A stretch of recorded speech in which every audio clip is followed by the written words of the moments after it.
नमस्कार दोस्तों।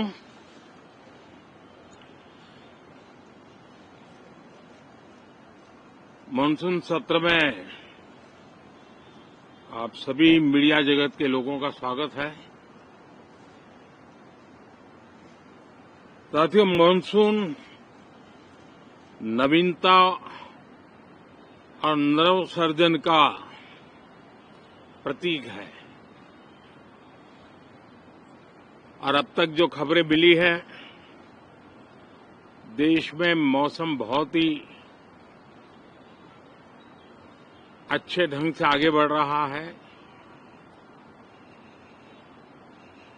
कृषि को लाभदायक मौसम की खबरें हैं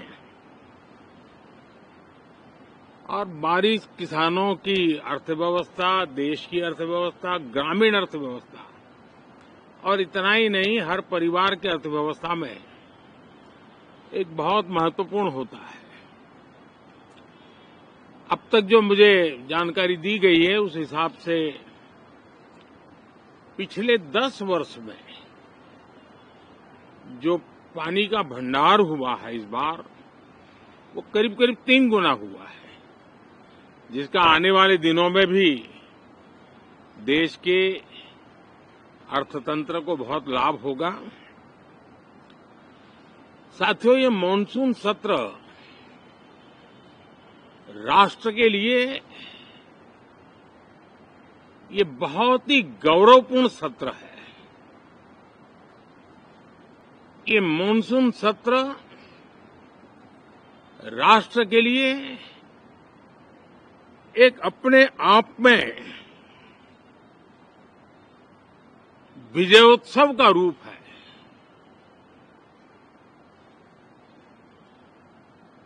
और जब मैं कहता हूं कि सत्र राष्ट्र गौरव और विजयोत्सव का सत्र है,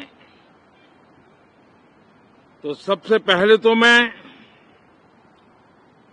पहली बार इंटरनेशनल स्पेस स्टेशन पर भारत का तिरंगा झंडा वहां लहराना, ये हर देशवासी के लिए गौरव की पल है।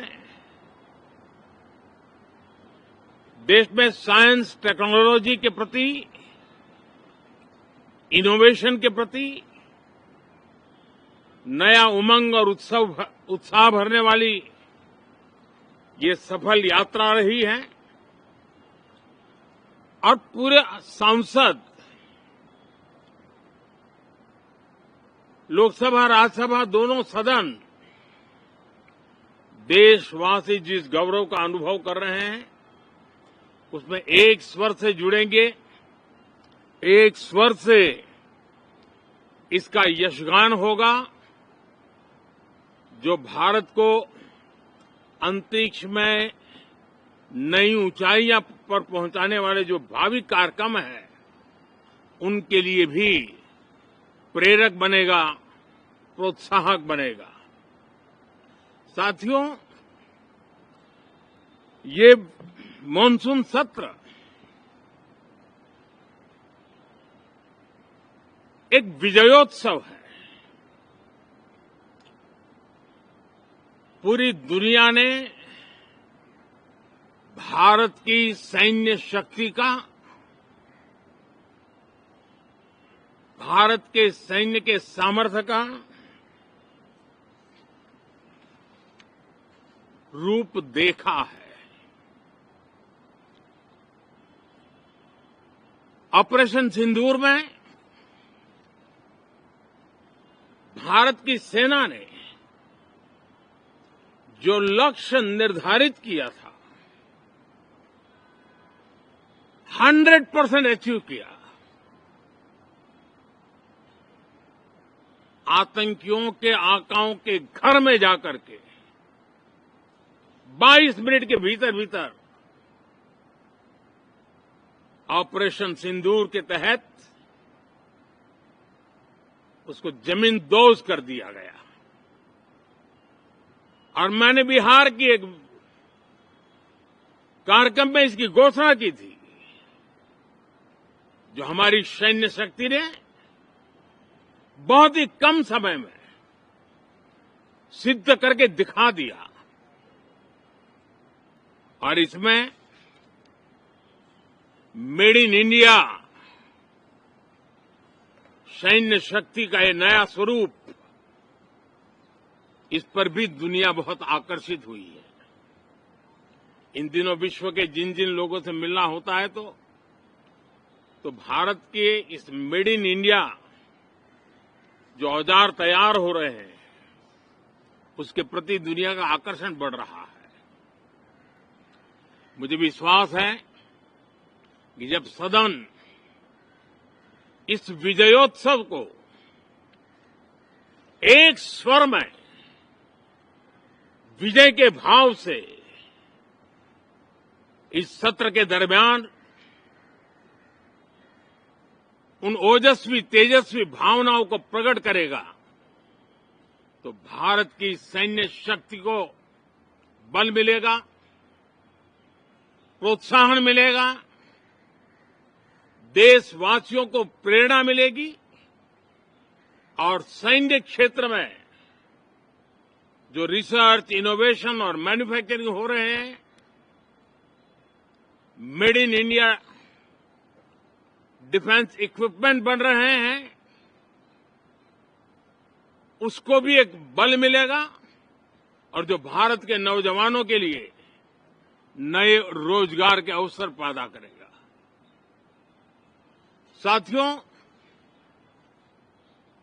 ये दशक हम एक प्रकार से देख सकते हैं कि शांति और प्रगति कंधे से कंधा मिलाकर के आगे बढ़ने के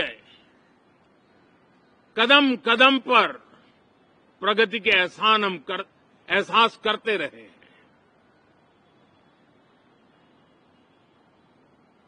देश कई प्रकार की हिंसक वारदातों का शिकार रहा है, लंबे अरसे तक शिकार रहा है। देश आजाद हुआ तब से ये समस्या को हम झेल रहे हैं, चाहे आतंकवाद हो, नक्सलवाद हो। कोई प्रारंभ में शुरू हुआ होगा, कोई बाद में शुरू हुआ होगा, लेकिन आज नक्सलवाद का, माओवाद का दायरा बहुत तेजी से सिकुड़ रहा है। माओवाद को, नक्सलवाद को जड़ से उखाड़ने के संकल्प के साथ देश के सुरक्षा बल एक नए आत्मविश्वास से, तेज गति से सफलता की ओर कदम रख रहे हैं।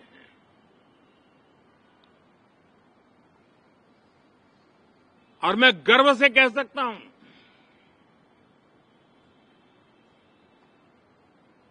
देश में सैकड़ों जिले नक्सल की चपेट में से निकल करके आज मुक्ति का सांस ले रहे हैं।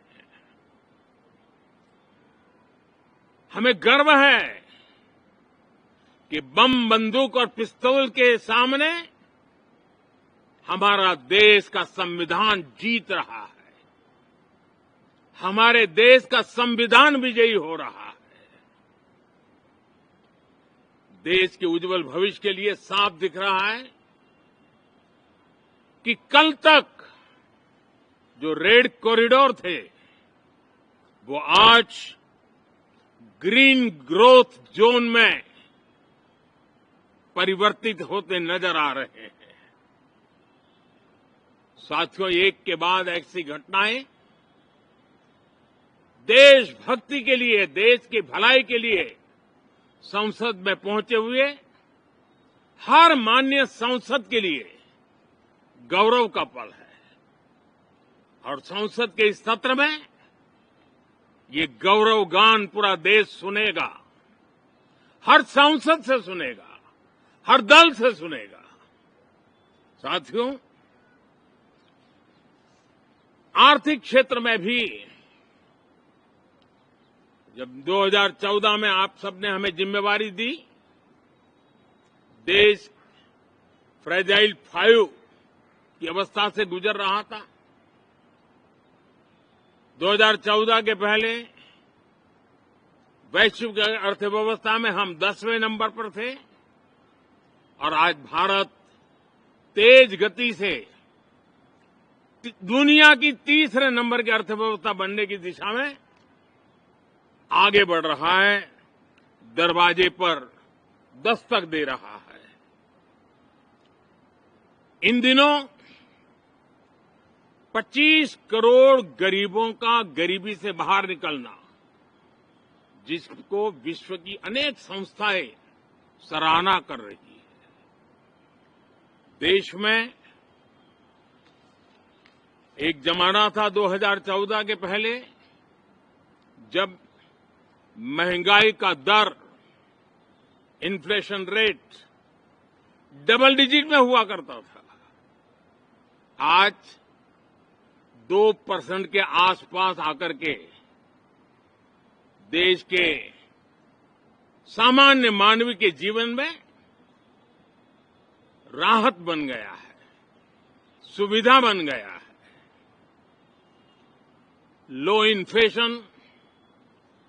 लो इन्फ्लेशन के सामने हाई ग्रोथ एक अच्छे विकास यात्रा की दिशा है। साथियों, डिजिटल इंडिया, यूपीआई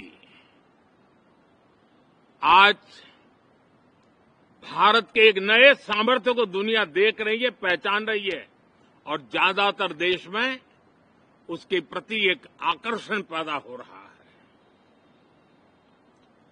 यूपीआई ने फिनटेक की दुनिया में अपने एक नाम कमाया है। रियल टाइम डिजिटल ट्रांजैक्शन दुनिया में सबसे ज्यादा हो रहे हैं। दुनिया में जितने हो रहे हैं, अकेले भारत में उससे ज्यादा हो रहे हैं।